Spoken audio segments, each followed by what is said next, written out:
I like to think I don't have an agenda, but I do have my own politics, of course, and my politics are strong borders, stop migration, defend your land, defend Judeo-Christian culture. So that's really my bias. So you are an extreme right thinker or commentator? No, and that's what the mainstream media, of course, would say. The mainstream media would say far right, extreme right. Over there on the extremists, they call you a racist or an Islamophobe or a bigot or a zealot or a misogynist, every label that you could possibly have. But, you know I'm none of those things. I know I'm not, I don't even understand what far right is. Are you in a minority? I don't think I'm in the minority. I believe there are 20, well, I more or less know there are 20 million people in the UK who also are frustrated that they don't have a voice. What do you think, for instance, about the British media, the BBC, the other news organizations? The British media is crazy. Crazy? Utterly crazy. The BBC is utterly crazy. They are a propaganda vehicle for the state. No better, no worse. They are, at least in North Korea, you got your propaganda for free. Where I come from, you have to pay for your propaganda on the BBC. They can't stand Israel, for example, and it's very clear they can't stand Israel. And if a Palestinian stabs an Israeli, we'll hear Palestinians shot dead in West Bank. We won't hear the first bit where the Palestinian stabbed an Israeli. They'll remove that bit because it's an inconvenient truth. Our BBC state broadcaster is a propaganda tool for the state, no question, and I have to pay for it, as do 20 million other people, possibly a little bit like me, who know that it's an utter bunch of nonsense coming from the left. But, Ms. Hopkins, I know that you are a television personality. You appeared, you were invited to television and radio studios. Why do you what is the complaint? I have no complaint. I have no complaint. I just recognise that the ability for someone like me to appear on certain shows is now very limited because people aren't keen on having people with opinions like mine to be given airtime. You know, our media does suffer from incredible bias. The reporting on Israel, it would horrify Israelis if they could hear the things that are said. On Al-Quds Day, you know, just a few weeks ago, our Muslim mayor, Sadiq Khan... The mayor of London. The mayor of London, Sadiq Khan, he's very short.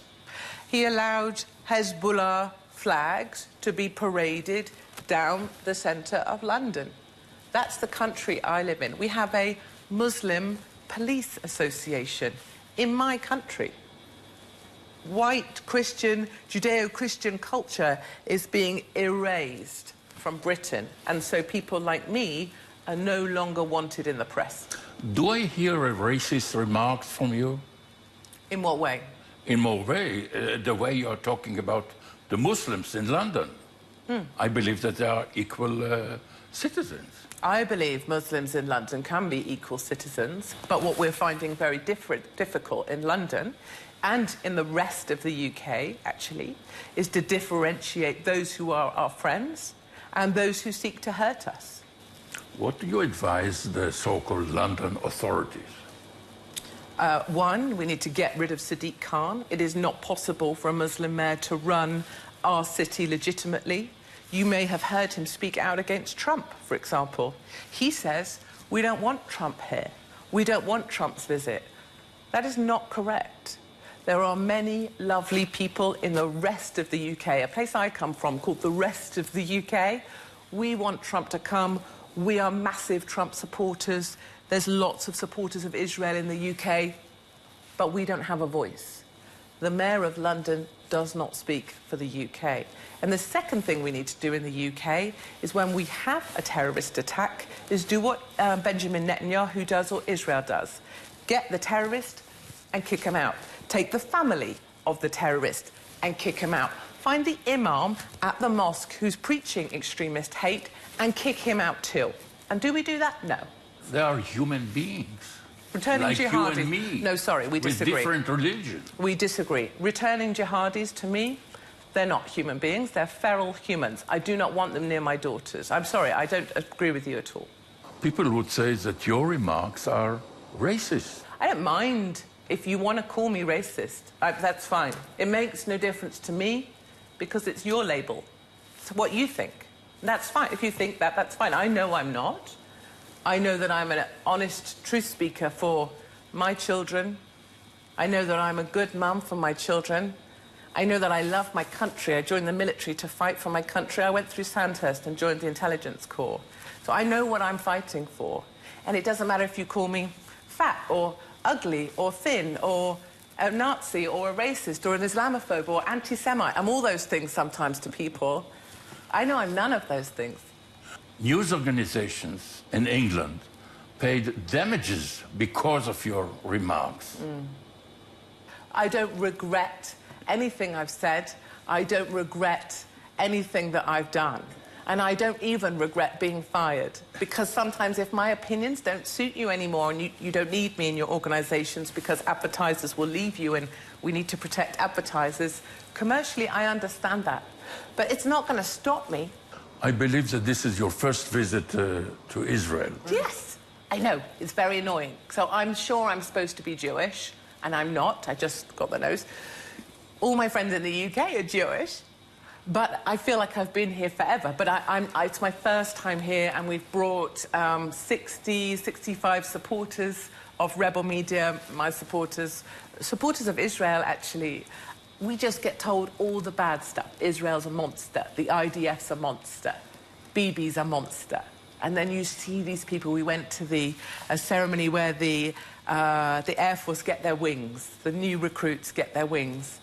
And everyone came away in tears because it was so... Your country has got such pride in its military and pride in families. You do families brilliantly. You have so much respect for the family and the mother. We don't have that. So the image of Israel in the eyes of many news organizations in the world is distorted. From the mainstream, if I give my personal opinion, yes, from my media, the IDF are the aggressors. The IDF are the terrorists. The IDF is the images of the IDF shooting at women and children, not reminding people that those women and children are being used as a front for Hamas as they operate from the Gaza Strip, throwing their bombs. What we don't get is the other side, which is all I'm trying to say is there is another side. I don't mind that you want to see that side, but what I would quite like sometimes is for someone to show the other side. And so that's a little bit about, I guess, what I try and do.